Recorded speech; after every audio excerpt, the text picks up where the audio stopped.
So it's day 19, and today we have a special guest, Mark Federman, who's the principal of Eastside Community School in New York City. But first, good morning, Kelly. Good morning, Penny, and good morning, Mark. It's finally nice to meet you. I've heard so much about your school, and I'm looking forward to hearing your thinking today. So you want to say something about poetry, Kelly? Oh, I will say this, that it's another very tight race. Yesterday, we presented two poems to you and asked you to vote which one, Kissing in Vietnamese versus Good Bones. And as I said, the vote is razor close, and the winner is, we're going to wait another day. So if you want to continue to vote, we're going to have another poetry session tomorrow. And today we want to maximize our time with Mark. So if you haven't voted yet, get on there and vote. All right, thank you. The Eastside Community High School I have heard about forever. In 2018, you won the Library of Congress Reading Award, in fact. And I have been hearing about you, desperate to visit. I was in New York and got to come to your school for 2 days. And so one of the things I got to do was to sit with some students. And I just want to mention two things before you start talking, Mark. The first student I talked to, Mia, said she had never seen a school take reading so seriously, which I thought was a powerful reflection of your culture. And she said, if it was left up to me, there would have been no reading. Then I talked to Nanji, and he said that he doesn't remember reading in elementary school. He was not good at it. And he said teachers helped him. And when he finished talking, I said, could you tell me what help was for you? And he said, well, they sat down next to me and asked me what I was really interested in reading. They really paid attention to me.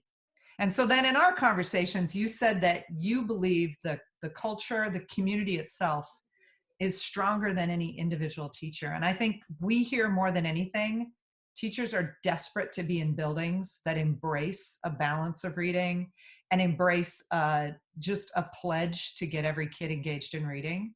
So we want to know, with 700 kids, grades 6 through 12, how did you pull that off?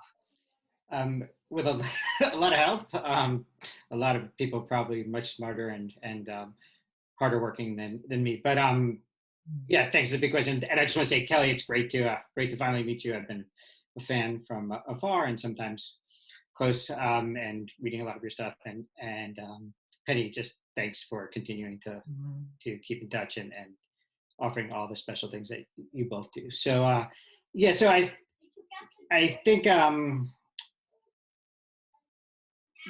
when we think about our community as a reading community, and this goes back longer than 15 years ago, 18 years. So this is, if we have schools that are out there thinking about oh, we want to do this overnight, or things can change right away. This has been a process, but there's still a lot people can do immediately.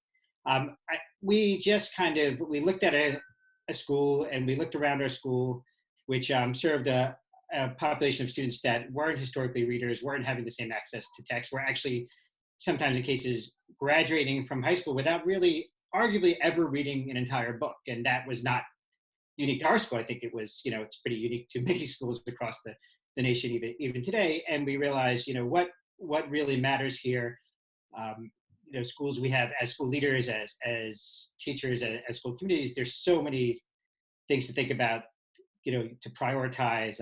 There's all the flavors of the months, new initiatives, but at the end of the day, what really matters to young people, both that's going to support their academic success, that's going to support access to the rest of the world, access to equity, that's going to support social emotional learning, support the growth of human beings. And we kind of just narrowed it down to reading feels, the most important, like the most important thing. So what does that look like? Well, it looks like kids have to read in order to become better readers and to engage in reading, and hopefully minimally turn into readers and students who feel confident reading, and ideally turn into lifelong readers. So that really required us to rethink what we were doing and to look at a few models. And it came down to simply, we had to create time and space in the day that allowed students to pick up a book. And it started for us with 30 minutes a day for every student. We needed to create books that provide books that students wanted to read, that were not necessarily required or mandated. We're still teaching whole class texts and reading essays and poetry and all the other lovely, wonderful stuff that comes along in English classrooms, as well as reading nonfiction texts.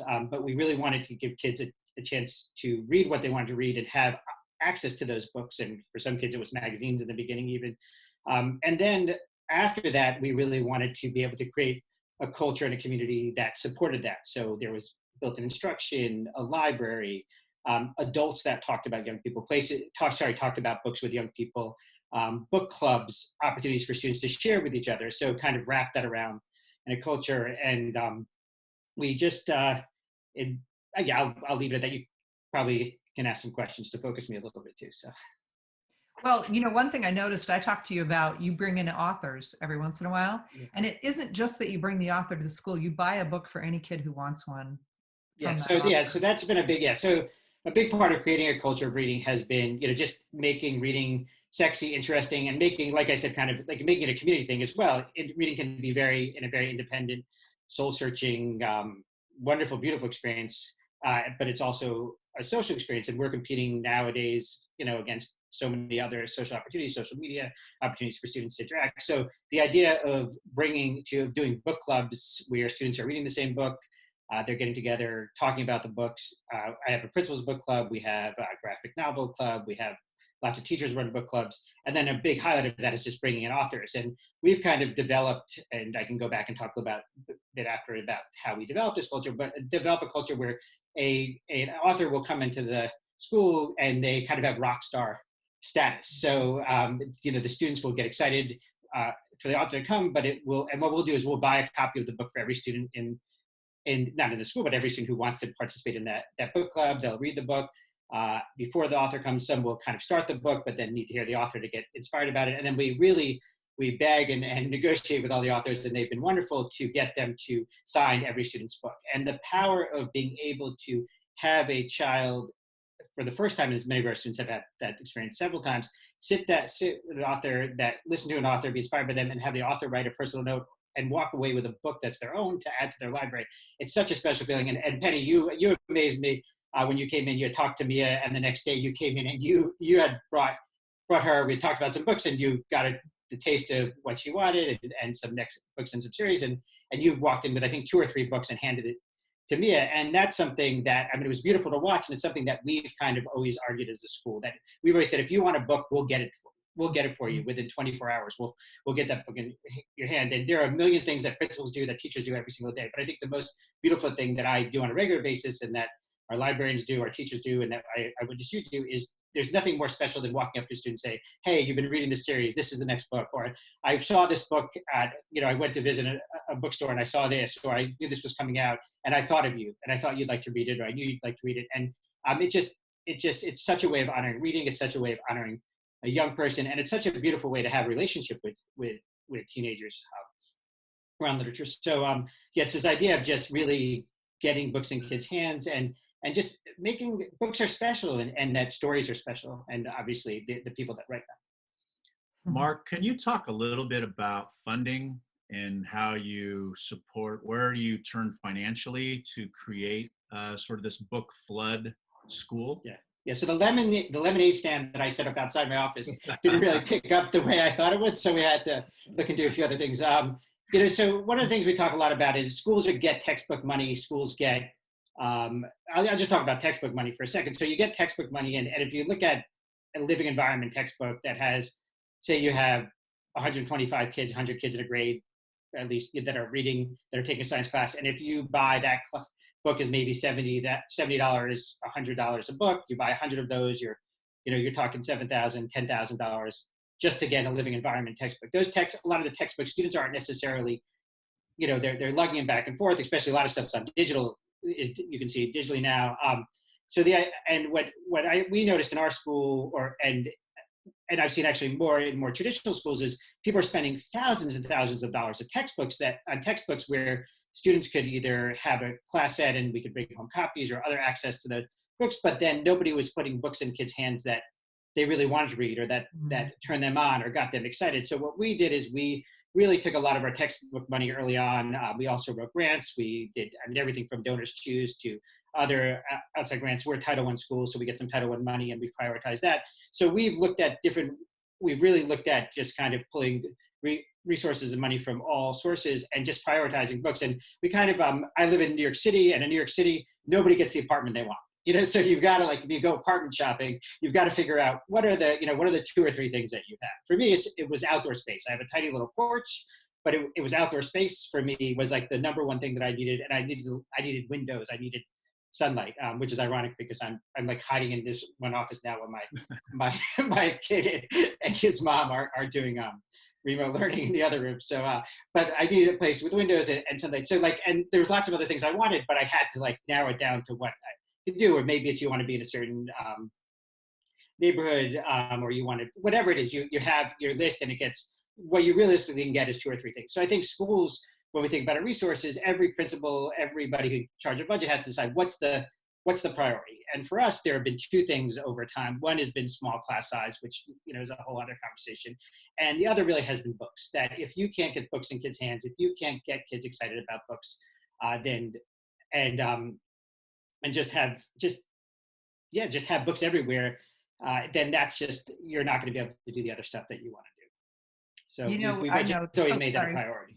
Sorry, no, please go. Well, the one kid I talked to had just finished The Hate U Give. And I said, oh my word, have you read On the Come Up? Yeah. And he said, no, I haven't. And I didn't know, but you're texting back behind me and you sent out a book emergency, I need On the Come Up. And it was 2 or 3 minutes later, there was a knock on your door and someone delivered the book. The idea of an announcement called a book emergency, I just loved that. Like, if a kid needs a book, you're going to find that book. Right. It's funny how like you have 2 different perspectives on it. And my takeaway from that moment was, how the heck did this kid, nobody gave this kid, On the Come Up. But obviously, as soon as we realized, we got him that book. But I think that idea of, rallying around just kids need books in their hands. And the other thing, we talk about the importance of books for young people. I think that it's obviously, we want kids to become readers. We want them to have all the joy of reading. We want them to explore stories. But we talk a lot about the concept of bibliotherapy and how important it is for students to use books, and adults for that matter, to use books as a way to just to take care of their social emotional well-being. We're in a public school in New York City. I mean, think about the times that we're in right now at this moment. I guess nobody, as much as we enjoyed maybe high school, maybe not so much middle school as, when we were younger, no adult wants to go back through the middle school, high school. It's tough to be a teenager, even though, sometimes we'll say they have it easy.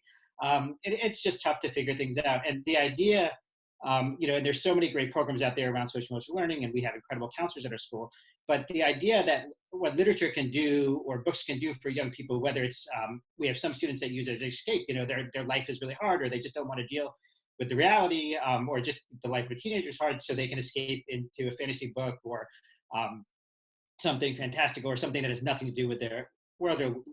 And then other students who are, whether you're dealing with the divorce of your parents, or you're facing, God forbid, violence somewhere, you're figuring out your sexual orientation, you're combating racism or some other sort of ridiculous hardship, to read young adult literature or stories where you see characters negotiating these worlds, figuring out the same things that you're trying to figure out. Often, the nice thing about young adult literature, it usually works out pretty well too, but that's just been a huge part of the power of literature too. So when we think about both the financial decision to get books in kids' hands, or to prioritize so much of what we do, or so many resources around reading, it's not just for the academic outcome, certainly, and not just for like turning kids into readers, but really the idea of it's just such a way to take care of our young people, and allow them to find ways to care about themselves.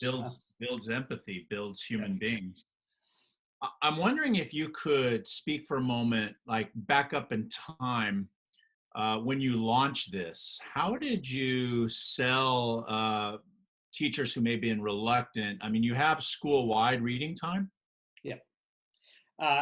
So I think I've been both selling it to me too. I was on this crusade. I was one of these guys, I've been at the school for over 25 years now. But when we first started this work, I was kind of an infidel. I wasn't so into the whole independent reading thing. I was like, our kids are going to read all the classics. They're going to get access to everything that I thought everybody else was reading, whether they were at a private school or all the elite institutions in New York. And that it felt, giving a kid a choice to sit down and read a book of their choice felt, it felt that I was watering things down.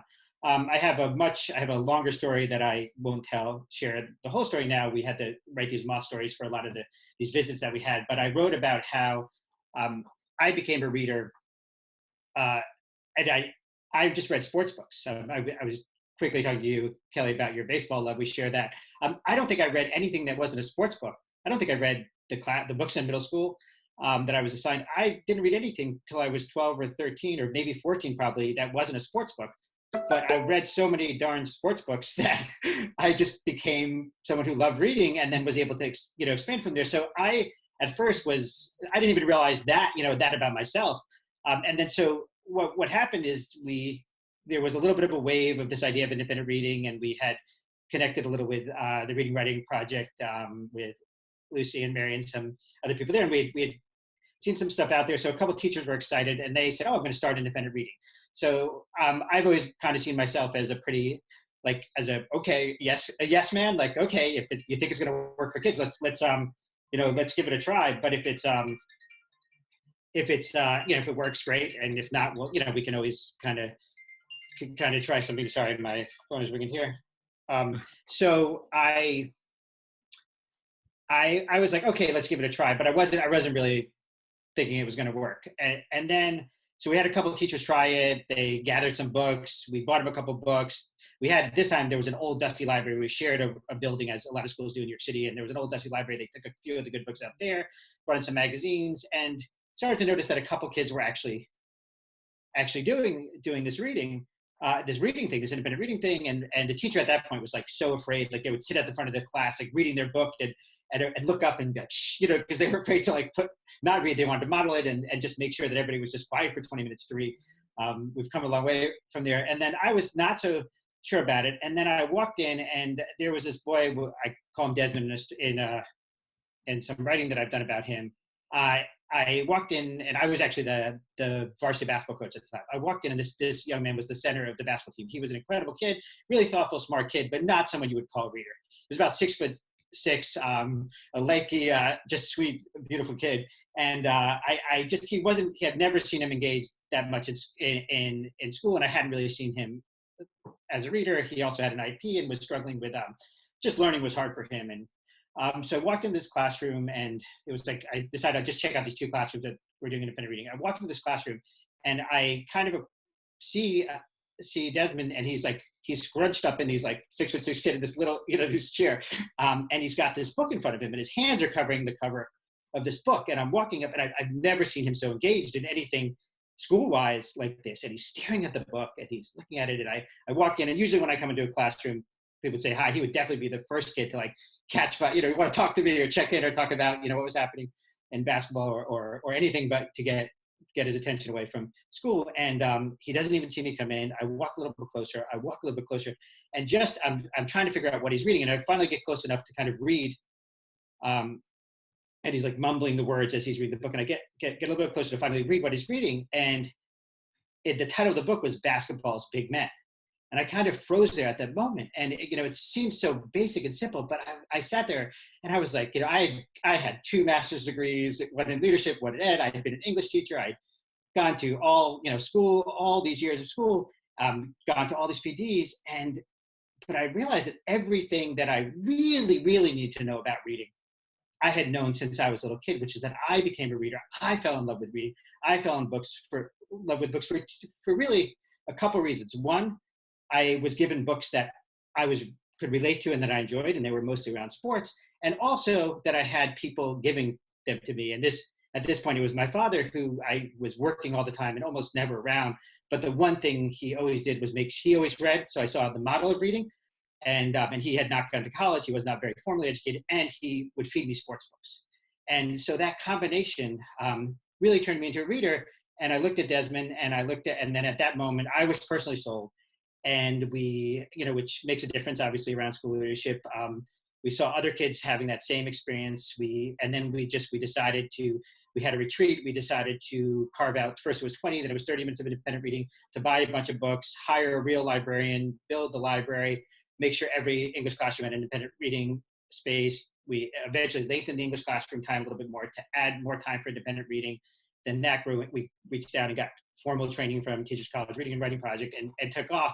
And the way teachers, so I share that story for a bunch of reasons, but the way teachers started to buy in, and this kind of goes full circle to Penny, your first question, about the community being almost more important than any teacher, but really the community being more important than the specific teachers or the leadership for that matter, is that once I saw, and once we were able to get other teachers to see that young people wanted this time, that they were engaged in books that they could read for a long time, it was a beautiful thing to do. So the teachers that were at that point the infidels, we brought them to the other classes to see it, and you can't, it's like once you see a beautiful thing, you just either you want in or you want to know how we got there. So it just kind of spread that way, and then, which leads me back to this idea that, so what we've created, and we have I would argue, some of the best teachers, in the world, and I love teachers, period. I mean, just,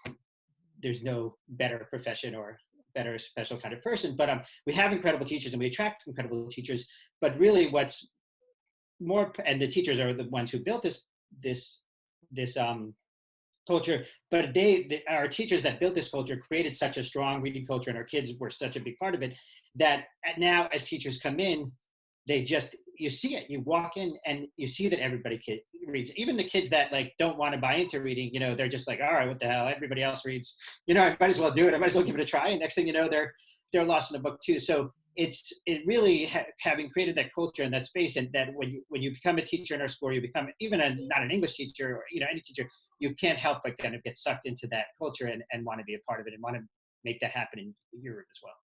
And the kids kind of train, sometimes we don't get a lot of brand new teachers, but the kids will kind of point out to a new teacher, or we'll have a long-term sub for maternity leave, or student teacher, like, actually, no, that's not how we do it, at Eastside, because they've been doing, this reading work for so long. It's so inspiring, Mark. I got to see it firsthand. I got to see the kids' engagement, your office filled with books, kids showing up first thing in the morning going, oh, can we get books? They see you as a leader and a reader. And I think that today's talk inspires leaders to think bigger about what's possible. And you've given us ways to really imagine what that can look like. I remember asking the same question Kelly asked soon after I was in your office: how'd you pay for all this? And I'm so glad you answered that. But I feel like the piece we didn't get to, that I'm hoping maybe you'd consider coming back next week, is what does school look like in this distance learning piece for you? Because I believe you have a school that's operating just at peak efficiency and maximum productivity, and now all of a sudden you're thrust into something none of us could see coming.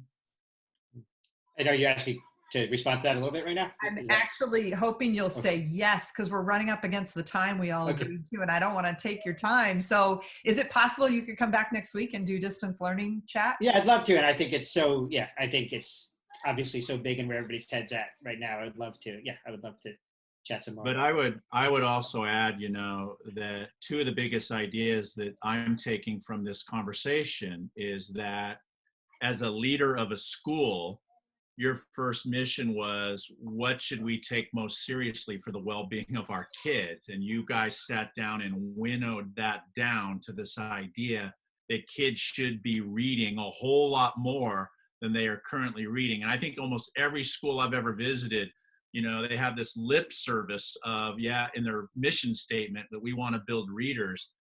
But if they're not actually reading, if you're in a faculty meeting after faculty meeting after faculty meeting, and nobody's talking about whether kids are reading or not, that you're missing the big picture. And I think it was so simple but brilliant, this idea that the epiphany is, how did you become a reader? And how did I become a reader? And Penny and I have talked about this in workshops, how we've become readers, and none of it was, through what's kind of the normal practices in schools today. Yep, exactly. Yeah, exactly. So thank you so much for helping us get that message out. And next time I'm in the city, and next time we can travel, and I'm in the city, maybe we can catch like if the Angels play the Mets, we can settle it on at the ball field. Well, two things that have impressed me about you today, Mark, is one is that you're a Mets fan and not a Yankees fan. And number two, I take a lot of heat for that, but I'm going to take a lot of crap for that. And number two, that as a high school principal, you actually had the willpower to ignore your phone as it was ringing in the middle of this conversation. So that's pretty impressive. Okay, I'll take it. There's so much more you'd be impressed by. Thank you so much, Mark. I am thrilled. Let's get back online and figure out. Yeah, I definitely would love to come back and talk about remote learning. And thank you so much. It's incredible the amount of things that you're able to both produce while being teachers. I am in awe of, and I and my community and so many others are so appreciative. So thanks a lot. Keep it up. And I hope to see you next week. Well. Thanks. Ciao. Bye, everybody. Bye.